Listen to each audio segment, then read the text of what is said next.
नमस्कार, शाम के 5 बजने को है। आप देख रहे हैं दंगल। मैं हूं आपके साथ चित्रा त्रिपाठी। ममता बनर्जी के गढ़ में गृह मंत्री अमित शाह का शक्ति प्रदर्शन चल रहा है। बोलपुर चौरास्ता होते हुए डाक बंगला तक अमित शाह ने भव्य रोड शो किया। इस रोड शो में बीजेपी के समर्थकों का जन सैलाब उमड़ पड़ा। रोड शो में बड़ी तादाद में महिलाओं ने भी शिरकत की। रोड शो के बाद अमित शाह ने ममता बनर्जी पर करारा निशाना साधा और कहा कि बंगाल ने अब परिवर्तन का मन बना लिया है। ये अलग अलग तस्वीरें आपको दिखा रहे हैं। आज पूरे दिन का कार्यक्रम गुरुदेव को नमन करने के साथ ही उन्होंने अपनी शुरुआत की। विश्व भारती में कार्यक्रम में उन्होंने शिरकत की। दौरे का आज दूसरा दिन, कल मिदनापुर में थे और आज उन्होंने वीरभूमि के जिले पर मौजूद रहकर पश्चिम बंगाल की सत्ता को जीतने की हुंकार भरी है। लोक कलाकारों के घर पर लंच और उसके बाद बोलपुर में यह भव्य रोड शो, जो यकीनन विपक्षी दलों की चिंताओं को बढ़ा रहा होगा।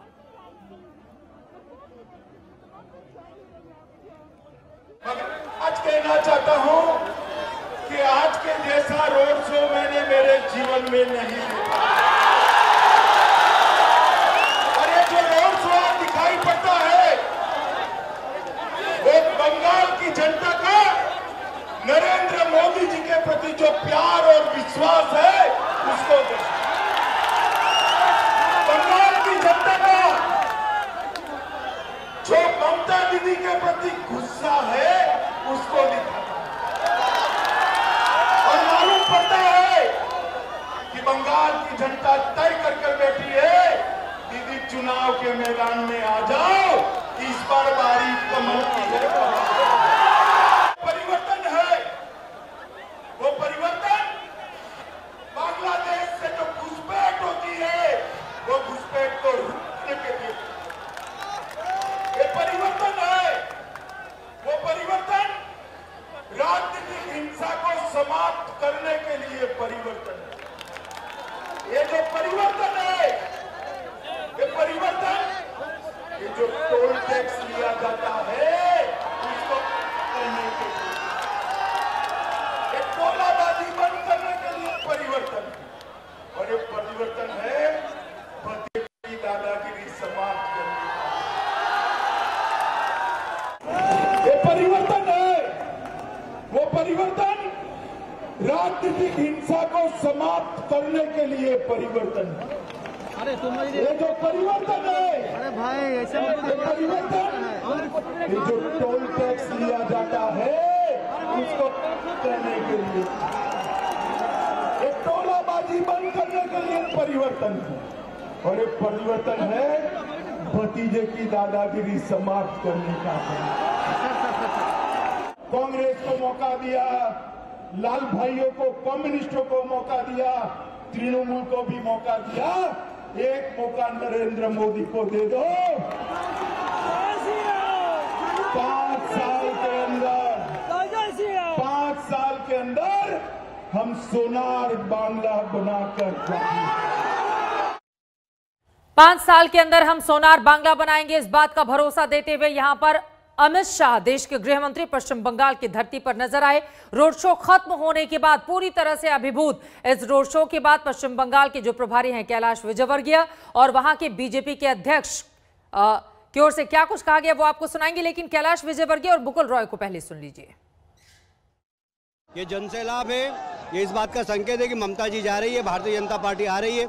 मोदी जी के प्रति विश्वास है, अमित शाह जी के प्रति विश्वास है, भारतीय जनता पार्टी के विश्वास है और ममता जी की उल्टी गिनती प्रारंभ होने का संकेत है। स्वाधीनता होने के बाद बोलपुर का आदमी बहुत आदमी देखा, लेकिन इतना बड़ा आदमी जो अमित शाह जी का लेके आया है, ये कभी देखा नहीं। झूठा बात बोल रहा है। आज का जो जनता इधर जमायत हुआ, ये क्लियर इंडिकेशन जो तृणमूल का दिन शेष हो गया। और इसी पर बातचीत करने के लिए कि क्या वास्तव में परिवर्तन का समय पश्चिम बंगाल में आ चुका है, आपका तारुफ करवा देती हूं उन मेहमानों से जो दंगल में आज का हिस्सा बनने जा रहे हैं। डॉक्टर शांतनु सेन, जो कि राज्यसभा एमपी हैं तृणमूल कांग्रेस के, वो हमारे साथ बस कुछ ही पलों में होंगे। अर्जुन सिंह एमपी हैं लोकसभा के भारतीय जनता पार्टी के, वो भी हमारे साथ जुड़ेंगे। लेकिन उसके पहले अवनिजेश अवस्थी जी आपको टीवी स्क्रीन पर दिखाई दे रहे हैं, जो कि पॉलिटिकल एनालिस्ट हैं। विवेक श्रीवास्तव लेफ्ट के नेता हमारे साथ जुड़ चुके हैं और जयंतो घोषाल हमारे साथ सीनियर जर्नलिस्ट जुड़ चुके हैं, जो कि पश्चिम बंगाल की राजनीति के बारे में आपको हर एक जानकारी बताते रहेंगे। लेकिन आपको बताते चले, सबसे पहले विवेक श्रीवास्तव जी, आपका रुख करते हुए, चूंकि काफी ज्यादा महत्वपूर्ण है आज की इस रैली को देखना, जिस तरह का जनसैलाब उमड़ा हुआ था, लेफ्ट के नेताओं के लिए क्या सबक रहा आज के इस कार्यक्रम से?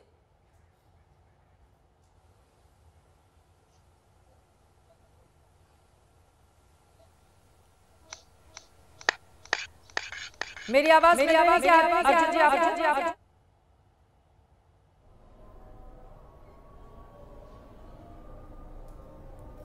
चलिए, ऐसा लग रहा है कि अर्जुन जी तक हमारी आवाज नहीं पहुंच पा रही है। अपने बाकी मेहमानों का हम सीधे रुख कर लेते हैं। डॉक्टर शांतनु सेन इस वक्त राज्यसभा के एमपी हमारे साथ जुड़ चुके हैं, टीएमसी के आप नेता भी हैं और स्पोक्सपर्सन भी है।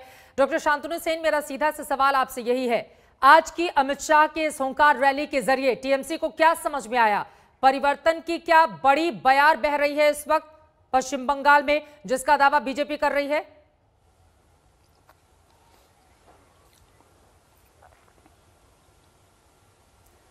कुछ तकनीकी दिक्कत है, उन तक हमारी आवाज नहीं पहुंच पा रही है। मुझे लग रहा है अवनीजेश अवस्थी जी, पहला नंबर आपका ही है और यकीनन आपकी मुस्कुराहट इस बात का संकेत दे रही है कि आज के इस रोड शो के जरिए कितने गदगद हैं आप। चित्रा जी, भारतीय जनता पार्टी नगर निगम के चुनावों से लेकर संसद के चुनाव तक पूरी गंभीरता से लड़ती है। वो इस देश के लिए कुछ करना चाहती, इसलिए लोकतंत्र में चुनाव सबसे बड़ा वो माध्यम है जिसके माध्यम से वो देश की सेवा कर सकती है। देश के प्रधानमंत्री नरेंद्र मोदी 24/7/365 राजनीति और देश के लिए सोचते हैं। देश की जनता ने और बंगाल की जनता ने बहुत हिंसा देखी है। बंगाल की जनता ने देखा है, बंगाल का भद्रलोक ने कांग्रेस की हिंसा देखी वामपंथियों के खिलाफ, तो कांग्रेस को निकाल करके वामपंथियों को लेके आई। वामपंथी उसी हिंसा के रास्ते पर चले और उन्होंने ममता के खिलाफ हिंसा की। बंगाल की भद्रलोक ने वामपंथियों को बाहर निकाल करके ममता को सत्ता सौंपी। दुर्भाग्य से ममता उसी अपीजमेंट और हिंसा की राजनीति में पिछले 10 सालों से बंगाल की जनता को ठग रही है। कोई कह सकता है, कोई पूछ सकता है क्या कि बंगाल, जिसके बारे में ये कहा जाता था कि आज जो बंगाल सोचता पूरा देश कल सोचता है, साहित्य में, संगीत में, कला में नंदलाल बसु जैसे, गुरुदेव रविन्द्रनाथ टैगोर जैसे, अध्यात्म में स्वामी विवेकानंद जैसे, महर्षि अरविंद जैसे लोग, चैतन्य महाप्रभु जैसे लोग, बंकिम चंद्र जैसे लोग जिस भूमि में हो, आज वो बंगाल कहाँ है देश के मानचित्र में? पूरी तरीके से आर्थिक दृष्टि से, सांस्कृतिक दृष्टि से, आध्यात्मिक दृष्टि से इस सत्ता की राजनीति ने, हिंसा की राजनीति ने बंगाल को कहां से कहां पहुंचा दिया है?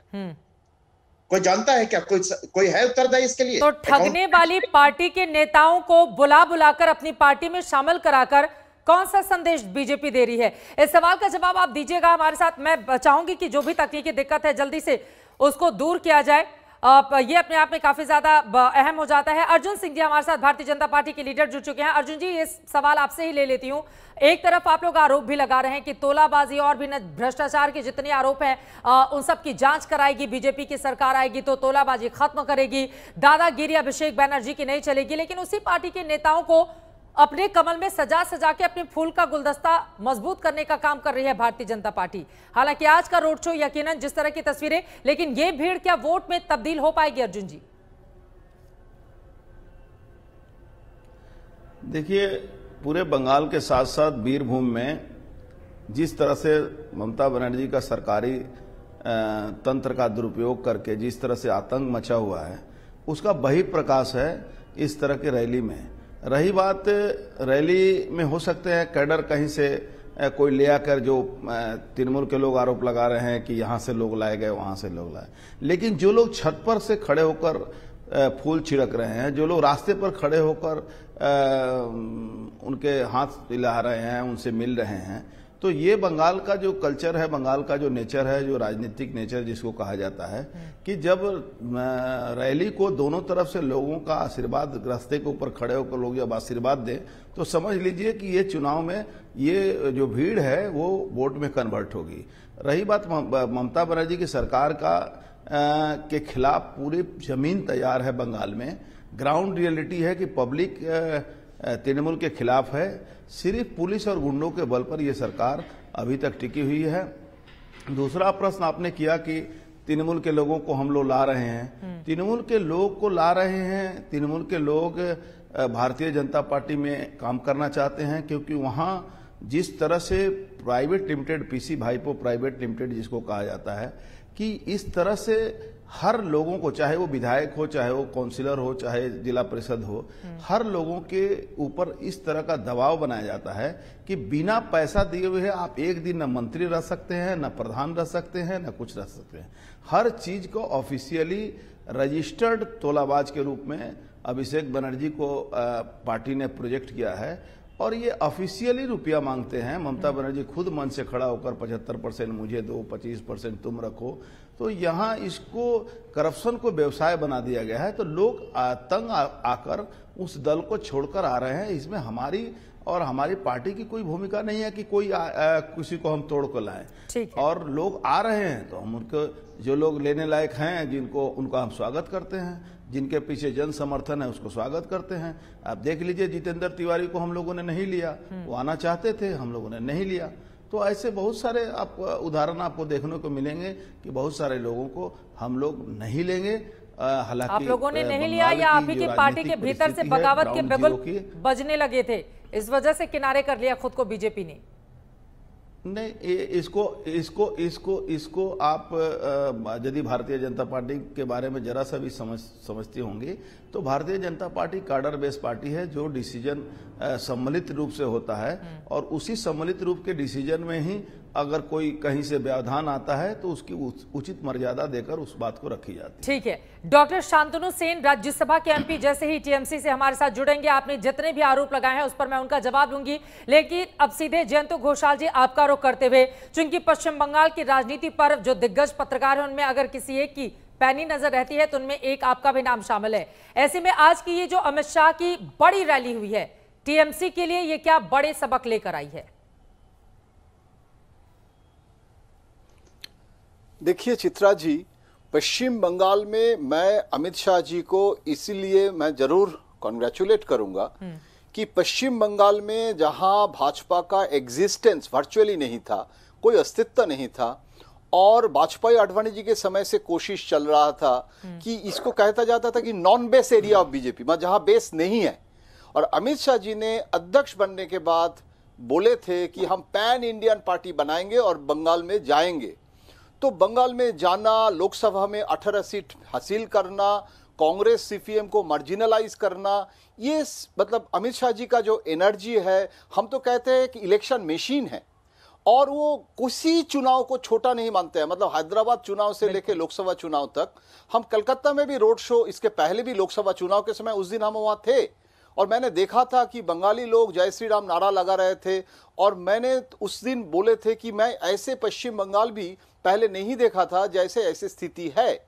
लेकिन चित्रा जी, इसके साथ साथ मैं ये भी कहूंगा कि ममता को अंडर एस्टिमेट इसीलिए नहीं करना चाहिए कि भाजपा का समस्या है स्टेट लीडरशिप, और स्टेट लीडरशिप का कमी है, इसीलिए उधार लेना पड़ रहा है। और देखिए, शुभेंदु अधिकारी के खिलाफ भी जो एनफोर्समेंट और सीबीआई का इंक्वायरी अभी भी चल रहा है, वो तो पश्चिम बंगाल का सीआईडी ने नहीं किया, और वो मुकुल रॉय भी ज्वाइन कर गए हैं और उसको भी दिखाया था कि पैसा ले रहे हैं, शुभेंदु भी ले रहे हैं। तो जब आप भ्रष्टाचार के खिलाफ, दादागिरी के बारे में बोल रहे हैं, तो शुभेंदु अधिकारी भी 3 मिनिस्ट्री के मतलब रिस्पॉन्सिबिलिटी था। हल्दिया डेवलपमेंट अथॉरिटी का चेयरमैन, 5 कोऑपरेटिव का चेयरमैन, फिर पोर्ट जो है हल्दिया पोर्ट का कंट्रोल पूरा, और अधिकारी परिवार भी है। ऐसे नहीं है कि आप भाईपो बोल रहे हैं, लेकिन वहां पिता, पुत्र, भ्राता सब मिलके एक अधिकारी परिवार भी है जिसके खिलाफ भी एंटी इनकम्बेंसी है। तो इसीलिए मैं ये कहूंगा कि अभी भी मैं ये नहीं कहूंगा कि भाजपा अच्छा काम नहीं कर रहा, बहुत एग्रेसिव है। और आज रोड शो में एक माहौल बना रहे हैं कि भाजपा एक साइकोलॉजिकल वॉरफेयर में आगे चल गया है। लेकिन भाजपा का भी समस्या है, ऐसे नहीं है कि आप चुनाव जीत गए हैं, ऐसे नहीं है कि चुनाव हो गया है, रिजल्ट निकल गया है। इसीलिए मैं ये कहूंगा कि ममता बनर्जी भी बहुत स्मार्ट पॉलिटिशियन है और पश्चिम बंगाल में क्या काउंटर स्ट्रेटेजी ममता करने जा रहे हैं, और जो एमएलए को टिकट नहीं मिलेगा, ऐसे तो 40-50 एमएलए को ममता ही टिकट नहीं देने वाले हैं, वो सब जा सकते हैं। जैसे यूपी में बीएसपी से, एसपी से बीजेपी में आता है चुनाव के पहले, ये तो हर राज्य में होता है। लेकिन ऐसे नहीं है कि हर एमएलए का भी एंटी इनकम्बेंसी होती है, इसीलिए अमित शाह भी बहुत एमएलए को अपना दल का टिकट नहीं देते हैं, वो दूसरे दल में चला जाता है। तो इसीलिए सिर्फ दल को छोड़ के आने से ये आप नहीं कह सकते कि आप जीत गए हैं। इसीलिए एक आइडियोलॉजिकल पार्टी है भाजपा, बिल्कुल वो अपना आइडियोलॉजी सब कुछ छोड़ के सिर्फ अपमानित तृणमूल जो है, हाँ, उसके पार्टी मत बन जाइए। तो अर्जुन सिंह जी, बहुत बड़ा मैसेज यहाँ पर देने की कोशिश की है जयंतो घोषाल ने, इस पर आप अपनी टिप्पणी जरूर कीजिएगा। लेकिन उसके पहले डॉक्टर शांतनु सेन भी इस वक्त हमारे साथ जुड़ चुके हैं। डॉक्टर शांतनु सेन, लेकिन आज जिस तरह की भीड़ और जो जनसैलाब उमड़ा हुआ था भारतीय जनता पार्टी के पूर्व अध्यक्ष और गृह मंत्री अमित शाह की इस रैली में, अपने लिए टीएमसी ने क्या सबक देखा? क्योंकि परिवर्तन का नारा बुलंद करके वापसी कर रहे हैं गृह मंत्री अमित शाह दिल्ली। देखिए, आप लोग आपने जो बोल रहे थे कि इतना एग्रेसिव थे अमित शाह जी, जिस पार्टी का जन्म एग्रेशन से होता है, जिस पार्टी का जन्म हुलिगनिज्म से होता है, और जिस पार्टी का लीडर उसके खिलाफ इतना केस हुआ करता है, अभी भी हम लोग का दिल में वो मेमोरी याद है, और शराबुद्दीन का केस में क्या हुआ था हम सबको याद है। तो उस पार्टी का लीडर से इससे ज्यादा तो हम लोग कुछ एक्सपेक्ट नहीं कर सकते, बल्कि हम लोग का पूरा दुख पहुंचा इसलिए cultural capital of India Bengal में आके रविंद्रनाथ टैगोर का फोटो का ऊपर अपना फोटो डाल के, और आज शांति निकेतन में जाके, ये तो हम लोग मान सकते हैं कि बाहर से आए, उसको मालूम नहीं है रविंद्रनाथ टैगोर का जन्म कहाँ हुआ था, वो गलती से भूल सकता है, उसको मालूम नहीं है बंगाल का कल्चर क्या है। लेकिन कम से कम ये तो मालूम होना चाहिए, एक होम मिनिस्टर होने का नाते रविंद्रनाथ टैगोर का घर में जब आप जा रहे हैं तो कम से कम अपना जूता खोल के जाए। हमने इसके पहले बहुत मर्तबा देखा है कि रविंद्र लाल कृष्ण आडवाणी से लेकर सीनियर लीडर के पास बैठे हैं, ऐसे ऐसे पैर हिला रहा है, लेकिन रविंद्रनाथ टैगोर का घर में अब लोग घुस जा रहा है, जहाँ पर रविंद्रनाथ टैगोर बैठे करते थे, काम किया करते थे, वहाँ पर जो आदमी पूजा करता है वहाँ पर अब लोग जूता पहन के घूम जाता है, और इतना एग्रेसिव बात करता है। बंगाल में ये शोभा नहीं देता है। बंगाल एक सॉफ्ट जगह है, बंगाल एक सेंटिमेंटल जगह है, बंगाल एक कल्चरल जगह है। यहाँ पर बाहर से आके अब लोग जबरदस्ती गुजरात इसको नहीं बना सकता है। बंगाल का दिल में डॉक्टर शांतनु सेन जी, बाहर से कहां से पहुंचे हैं अमित शाह? वो देश के गृह मंत्री हैं तो वो बंगाल के भी उतने ही गृह मंत्री हैं। बार बार आप लोग उनको बाहरी क्यों कहते हैं? इसलिए कहते हैं कि बंगाल को, अगर उसको बंगाल में आना है तो बंगाल का कल्चर को अडॉप्ट करना है, रविंद्रनाथ टैगोर के बारे में जानना है। अगर यहाँ पर आके बोल देगा कि रविंद्रनाथ टैगोर का जन्म बोलपुर में हुआ था, तो बाहर वाला जैसे बात नहीं हुआ तो क्या हुआ? अगर रविंद्रनाथ टैगोर का घर में जूता पहन के घुस जाएंगे तो बाहर वाला जैसे हकीकत नहीं हुआ तो क्या हुआ? अगर यहाँ पर आके बंगाल का कल्चर को नहीं जानेंगे, बंगाल का आदमी क्या चाहता है नहीं जानेंगे, बंगाल का किसानों का सम्मान नहीं करेंगे, किसान का घर में खाना खाने से हो गया, और देश में अभी तक कम से कम 20 किसान सुसाइड कर दिया है, कि पूरा देश चल रहा है किसान मूवमेंट में, और एक होम मिनिस्टर है जो चला गया म्यूनिसिपैलिटी इलेक्शन कंडक्ट करने के लिए। हमको तो लगता है कल अगर उसको कोई बुलाए तो कोई क्लब का इलेक्शन भी कंडक्ट करने के लिए चला जाएगा। इससे बड़ा दुख की बात क्या हो सकता है? एक होम मिनिस्टर का काम देश को सुरक्षित रखना है, और देश जहाँ पर सुरक्षित नहीं है, देश का आम आदमी जल रहा है, देश का आम आदमी भूखा मर रहा है, देश का किसान मूवमेंट कर रहा है, देश का किसान सुसाइड कर रहा है, और वो पड़ा है इलेक्शन करने में, वो पड़ा है ये डाटी पॉलिटिक्स करने में। बंगाल में ऐसे नहीं चलेगा। अर्जुन सिंह जी, बीजेपी के सांसद हमारे साथ मौजूद हैं कोलकाता से ही। आपने जो आरोप लगाए हैं उस पर मैं उनकी प्रतिक्रिया जल्दी से ले लेती हूं। अर्जुन सिंह जी, बाहर से आ रहे हैं लोग और माहौल को बिगाड़ने की कोशिश कर रहे हैं, ये आरोप काउंसिलर टीएमसी का। जी, मैं बता रहा हूं, शांतनु सेन जी जिस जगह से काउंसिलर हैं वहां पर बाहर के लोग ही आके शायद उनको वोट देते हैं, क्योंकि वहां के बाहरी जिन सो कॉल्ड जो बंगाल के बाहर के लोग जो हिंदी भाषी हैं, इनको ये लोग बहिरागत बोलते हैं। जहां से ये चुनाव लड़ते हैं वहां बाहर के लोग ही आते हैं, और रविंद्र भारती एक यूनिवर्सिटी है, ये इनके ही क्षेत्र में पड़ता है, बिना पैसा दिए हुए वहां एडमिशन नहीं होता है।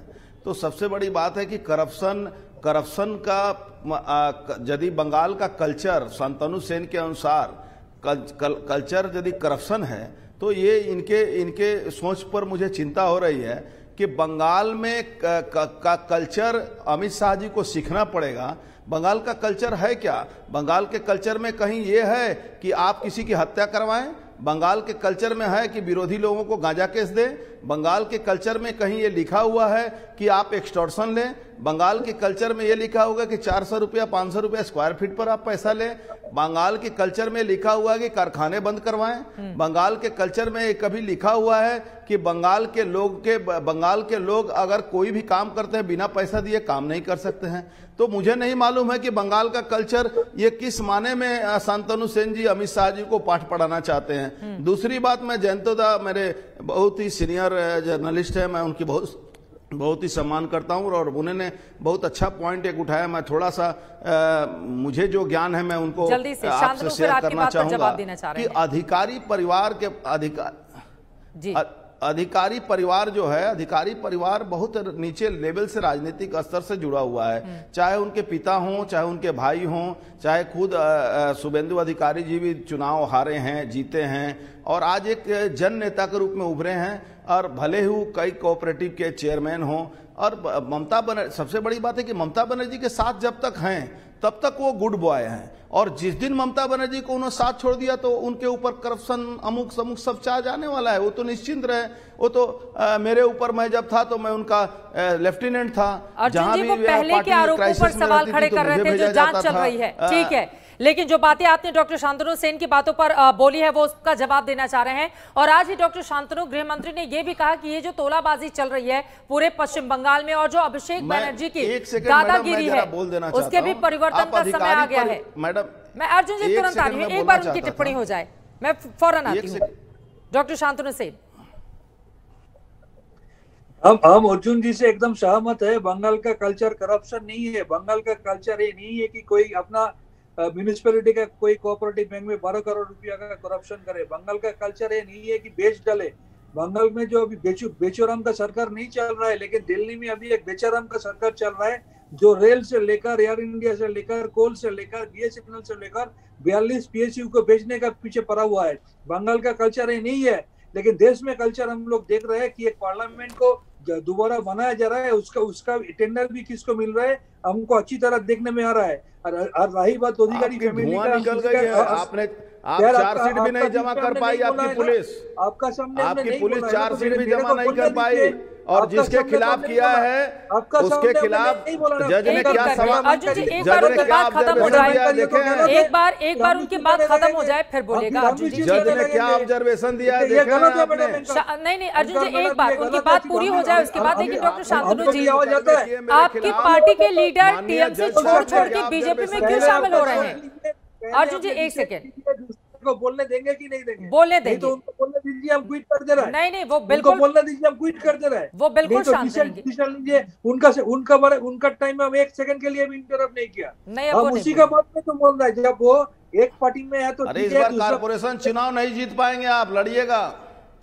अर्जुन सिंह जी एक बार उनकी बात कंप्लीट हो जाए उसके बाद आप जवाब दीजिएगा। डॉक्टर शांतनु सेन, आप डिक्लेयर कर दीजिए कि आपसे बीजेपी को बोलने देंगे, बाकी पार्टी वापस ले ले। नहीं ऐसा बिल्कुल भी नहीं है, मैं रिक्वेस्ट करती हूँ अर्जुन जी प्लीज आप शांत रहिए। नहीं तो उनको रोकने बोलिए। वो चुप हो गए हैं, नहीं तो उनको रोकने बोलिए। डॉक्टर शांतनु सेन वो चुप हो गए हैं, प्लीज आप अपनी बात को आगे बढ़ाइए। हम उसी का लाइन में बोलना चाह रहा है कि एक पार्टी में है तो साधु है, दूसरा पार्टी में है तो चोर हो गया। हम बात को घुमा के बोल रहा है कि दूसरा पार्टी में है तो चोर है, अपना पार्टी में है तो साधु हो गया, दूसरा पार्टी में है तो नारोदा है, शारदा है, कोऑपरेटिव बैंक का केस है, इतना सारा केस है, और अपना पार्टी में आ गया तो क्लीन चिट हो गया। दूसरा पार्टी में है तो उसका खिलाफ चार्जशीट बनाने में तैयार हुआ है, उसको अभी सीजीओ में बुलाया जा रहा है, और अपना पार्टी में आ गया तो क्लीन चिट हो गया। हम तो उसी का बात उसी का पूछ रहा है, उनका जवाब उनको देना पड़ेगा। और बंगाल का कल्चर ये नहीं है, बंगाल बेचैन सरकार नहीं चल रहा है, बंगाल में कंस्ट्रक्टिव काम हो रहा है, और अभी पूरा देश में एक बेचने का सरकार लगा हुआ है। हम उन्हीं का बात उन्हीं को पूछ रहा है, क्या ये आपका रीति है कि कोई चोर डकैत दूसरा जगह में है, आपका घर में आ गया बोल के साधु हो गया? ये जवाब मेरे को दीजिए। अर्जुन जी जवाब दे दीजिए, उसके बाद ब्रेक के लिए जाना है जल्दी से। अर्जुन सिंह जी ऐसा है मैडम कि इनकी बात मैं सुन नहीं पा रहा हूँ। सबसे एक बात मैं बता दूं कि सर जो बोल रहे थे, आज स्थिति यह है कि सुदीप्तो सेन के 8-7 साल 4 साल जेल में रहने के बाद अभी पुलिस ने उनसे चिट्ठी लिखवाई है कि विमान बोस और सुजन चक्रवर्ती को उन्होंने पैसा दिया है। तो बंगाल में मैडम कुछ भी हो सकता है। सरकारी पार्टी, ममता की पार्टी पुलिस पर चल रही है। पुलिस को जो इंस्ट्रक्शन देती है पुलिस उसी तरह से काम कर रही है। और इस तरह से चाहे वो सीपीएम हो चाहे कांग्रेस हो, आज देखिए हर लोगों को ये परेशान करते हैं। और शासन पर रहने का सबसे अच्छा तरीका इनको मालूम है कि शासन में रहते हुए कैसे विरोधियों को कत्लेआम किया जाए, मारा जाए, खून किया जाए, हत्या किया जाए और उसी मामले में दूसरे लोगों को फंसाया जाए। ये पश्चिम बंगाल में कम्युनिस्ट लोग तो आज बंगाल में जिस जगह पर पहुंच चुके हैं, शायद बिना बैसाखी के नहीं चल पाएंगे। और आने वाले दिन में मुझे लगता है कि ममता बनर्जी और कम्युनिस्ट और सीपीएम सब एक साथ, कांग्रेस एक साथ ही मिलकर लड़ेंगे यहाँ जो परिस्थिति है। और पश्चिम बंगाल की स्थिति जो शांतनु सेन जी जैसे लोग हैं और ये जितना दिन तक रहेंगे, भारतीय जनता पार्टी को उतना ही तेजी से यहाँ बढ़ने में कोई नहीं रोक सकता। चलिए ठीक है, पार्टियों के अपने अपने दावे हैं, लेकिन किसके दावे में कितना दम है इसका तो ऐलान यकीनन मई में ही हो जाएगा, जिसमें तकरीबन 5 से 6 महीने का वक्त बाकी है। लेकिन अमित शाह के आज के इस रोड शो से क्या कुछ निकला, टीएमसी के लिए क्या सबक, और भारतीय जनता पार्टी क्या इस रोड शो में जो भीड़ उमड़ी हुई थी उसको वोट में भी तब्दील कर पाएगी, यहीं से चर्चा में आगे बढ़ेंगे। विवेक श्रीवास्तव जी भी इस वक्त हमारे साथ लेफ्ट पार्टी के नेता जुड़े हुए हैं, उनके पास में जा नहीं पाई थी, फौरन मैं आपके पास लौटूं। बड़ी है पश्चिम बंगाल की लड़ाई और अब तो हर महीने शाह ने अपनी ड्यूटी लगा ली है। नए साल से हर महीने 3 से 7 दिनों का समय व्यतीत करेंगे पश्चिम बंगाल में और बीजेपी को मजबूत करने का काम करेंगे अमित शाह। जबकि टीएमसी की ओर से भी बड़ी तैयारी की गई है, दुआरे दुआरे सरकार यानी कि जाकर वहां पर ममता बनर्जी की पिछले 9.5 सालों की उपलब्धियों को बताने की एक कोशिश। लेकिन इन सब के बीच आज जो रोड शो हुआ है वो किसके लिए सबक और किसके लिए उपलब्धि लेकर आएगा, इन सब के बीच विवेक श्रीवास्तव जी अब सीधे आपका रुख करते हुए लेफ्ट पार्टी के लिए आज का क्या सबक रहा, न 3 में न 13 में, जिसने 34 सालों का लंबा चौड़ा शासन किया हो, वो कहां पर है आज की तारीख में? देखिए, जब तक इस समाज के अंदर अमीरी और गरीबी की खाई रहेगी, लेफ्ट रहेगा पृथ्वी पर, और लेफ्ट है। बिहार में हमारा एक अच्छा परफॉर्मेंस रहा था। एक सरप्राइज फैक्टर आपको बंगाल में दिखेगा, कांग्रेस जैसी सेक्युलर पार्टियों का साथ है। तो ऐसा नहीं है कि जिस तरीके का एक पिक्चराइजेशन हो रहा है, ये भारतीय जनता पार्टी एक कैपिटलिस्ट पार्टी है, मनी पावर और मसल पावर का एक अंधा खेल खेल रही है। कहां से आ रहा है इनके पास पैसा, कैसे ये रथ यात्राएं हो रही हैं, और ऊपर से धर्म की राजनीति कि 14.5% मुसलमानों से 80-85% हिंदुओं को खतरा हो गया है, हिंदू धर्म को खतरा हो गया है, हिंदू समाज को खतरा हो गया है। गंगा जल का प्रयोग किया गया। गंगा जल का प्रयोग इसलिए किया गया कि एक मैसेज दिया जा रहा है कि अभी तक यहाँ पे हिंदुओं का शासन था ही नहीं, अब यहाँ पे हिंदुओं का शासन आने जा रहा है। तो ये जो धर्म की राजनीति होती है, बंगाल कभी भी सांप्रदायिक नहीं था। बंगाल में हम रही है, हम लड़ते रहे हैं, फाइट्स नहीं है, पॉलिटिकल फाइट्स बहुत बुरे तरीके की भी नहीं है, लेकिन बंगाल का जो मनुष्य है उसमें सांप्रदायिकता कभी नहीं थी। भारतीय जनता पार्टी आकर के ये जो नैरेटिव बना रही है और बंगाल के सोशल फैब्रिक से खेलने की कोशिश कर रही है, इसमें ये फेल हो जाएगी। ये बड़ी बड़ी रोड रैलीज को लेफ्ट पार्टियां कहां पर रहेंगी, मैं ये जानना चाह रही हूं। लड़ेंगी, लेफ्ट है रहेगा, लेफ्ट कभी नहीं खत्म होने जा रहा है। ये भारत के 70 साल के इतिहास में 6 साल के नरेंद्र मोदी के शासन को अगर का अंत। ठीक है, नमस्कार, मैं हूं अंजना ओम कश्यप। हमें उम्मीद है ये वीडियो आपको पसंद आया होगा। लेटेस्ट खबरों के लिए यूं ही देखते रहिए आज तक, और इस वीडियो के पसंद आने पर लाइक, शेयर एंड सब्सक्राइब करना ना भूलें।